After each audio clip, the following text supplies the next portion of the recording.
Hello again. Good evening. I'm back to do another reading. I'm going to try to do one a day until I complete all of my novellas. So tonight we are going to do Wake Up with Ron and Rose, or as my mom likes to say, Wake Up with Ron and Rose. I don't know why she thought Rose first, but she did, so make sure I'm on. So I'm going to read chapter 1, and that's the plan.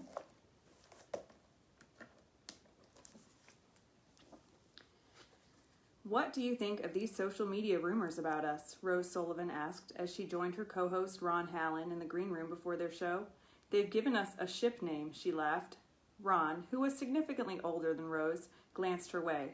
What is a ship name? She couldn't suppress a small laugh at how he still refused to acclimate to the new social media culture.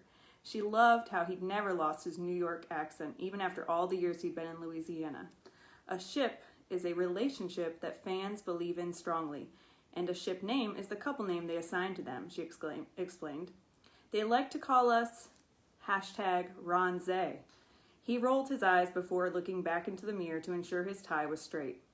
So the internet has decided we should be a couple, and they've combined our names to make it official? Exactly, she exclaimed proudly, while tucking some of her red curls behind her ear. So, what do you make of us as a ship?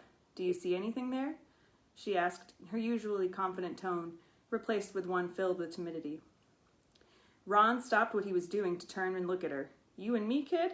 He waited to continue, to make sure that's what she was referring to. Rose offered him a nod to proceed. He threw his hands up at the craziness of the idea. I'm 30 years older than you, for starters, and if that isn't enough of a reason, here's another one. We work together on this morning show. So if things go badly, which they very well could, what happens then? She sat down in the chair next to his, taking a moment to process his objections, which were all very valid. After a few minutes of silence, she spoke. You're not wrong. The cards are certainly stacked against us as a couple, but we have amazing chemistry, which is why we're being shipped. Do you really want to let it go to waste because things might get messy? She countered honestly. He looked at her, being sure to make eye contact as he thought over her words. As Ron stared into Rose's gray eyes, he could no longer think of an objection. The only thought running through his mind was how much he wanted to kiss her, but giving in to his desire would go against everything he stood for his entire career. Was this young girl who had joined his show a year earlier when the network execs thought he needed a co-host worth it? They'd both been feeling the pull towards the other since her first day. Rose could tell he was thinking her words over carefully, but she feared his old-school ways of thinking would get in their way, so she took a deep breath before making the first move. She leaned forward slowly, closing the gap between them while maintaining eye contact. Rose placed her hand on Ron's cheek before softly kissing him. She couldn't stop her eyes from closing as she felt the surge from their lips touching. Ron didn't stop the kiss, but deepened it instead, moving his hand onto the back of her neck, urging her closer. Their moment was interrupted when their producer yelled that it was time for them to go on air, causing Ron to pull away, regretfully.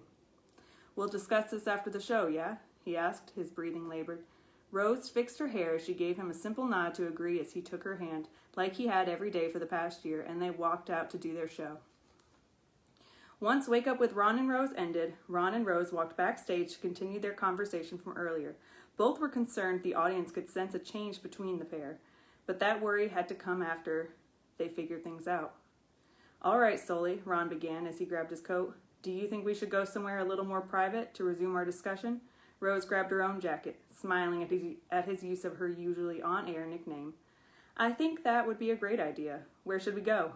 Would either one of our places be too obvious as a bad way to start off our potential secret romance? She inquired while resisting the urge to check social media for reactions from today's episode. He shrugged. I can't really think of anywhere else more private, he agreed, while knowing if any paparazzi saw either at the other's place, the press would have a field day. He thought for a moment. Come to my place, he decided. You can just ride with me since my car is in the garage.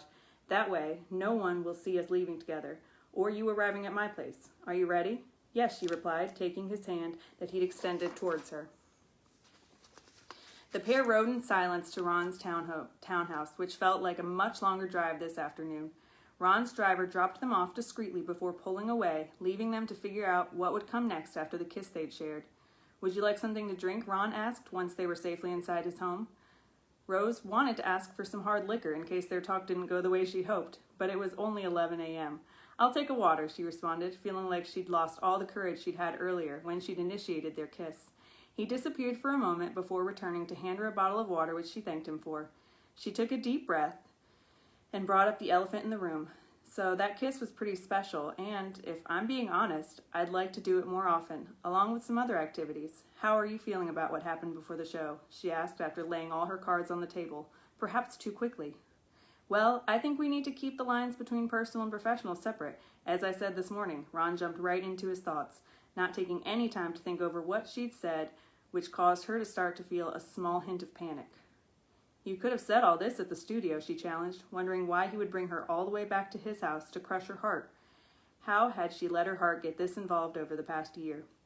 Ron gestured for her to take a seat on the sofa before sitting next to her and reaching out to grasp her hand. He continued his thoughts. You're right. I could have said all of this at the studio, if that's what I'd been planning to say, his brown eyes looking into her gray ones once more. All the signs said we should run away from each other as fast as possible, maybe even quit the show. But that chemistry you mentioned is undeniable, which was cemented by the kiss we shared today. He paused to let her take in what he'd said.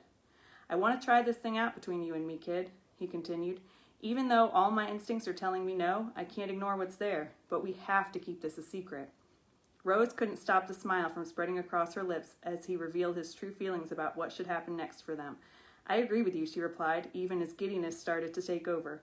Only you and I can know that this is real. For the purposes of the show, we're still just two single co-hosts with chemistry for days that we would never dream of acting upon. She couldn't stop herself from reaching up to place her hands on his face. He removed himself from her touch and sat back, his face taking on a somber expression. Are you sure you can handle this? Any date we have will have to be completely secret. Our relationship on the show has to remain exactly the same, or people might catch on. We have to keep this secret from even our closest family and friends, just to be safe. He laid out the rules that would go along with their relationship, wanting to be sure she fully understood what their life as a couple would be like. I understand completely, Rose responded, before placing a chaste kiss on his lips. All right, you guys, that's the end of chapter 1. So, if you would like to continue the story, it's on Amazon.